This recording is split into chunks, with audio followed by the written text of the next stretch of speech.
Jean-Frédéric Poisson est un candidat atypique dans cette campagne des Républicains pour les primaires. Il le démontre à nouveau sur le thème de l'éducation. Son programme n'est pas très étoffé, mais il se démarque par un côté très traditionnel. Là où il rejoint ses concurrents, c'est sur l'autonomie des établissements. Il est favorable à ce que les chefs d'établissement puissent avoir plus d'autonomie de gestion et il veut les placer en responsabilité pour qu'ils prennent des décisions au plus près du terrain.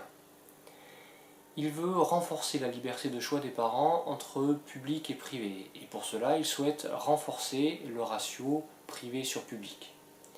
Il souhaite également favoriser l'installation d'écoles hors contrat, notamment en zone défavorisée.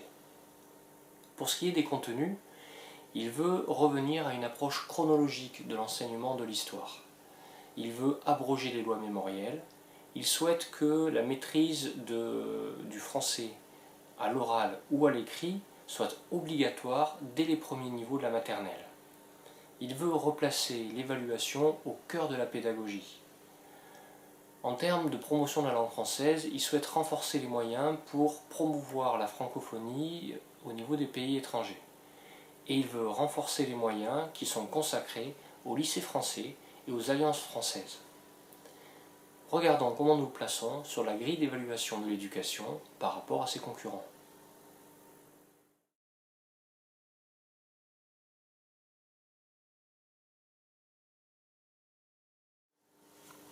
Petit rappel sur le fonctionnement de la grille d'évaluation sur le thème de l'éducation.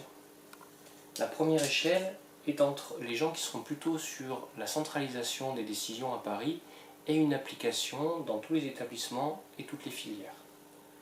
Il y a ceux qui seront plutôt sur le renforcement de l'autonomie ou la promotion de l'autonomie des établissements et des équipes pédagogiques.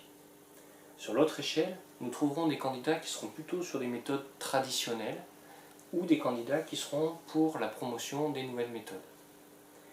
Sur cette échelle-là, Jean-Frédéric Poisson se retrouve avec l'ensemble des autres candidats que nous avons examinés pour le moment, c'est-à-dire un renforcement ou une promotion de l'autonomie des établissements et des équipes pédagogiques.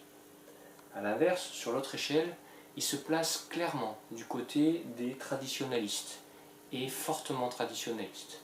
Ainsi, le PIC le place ici. Merci à tous et à bientôt.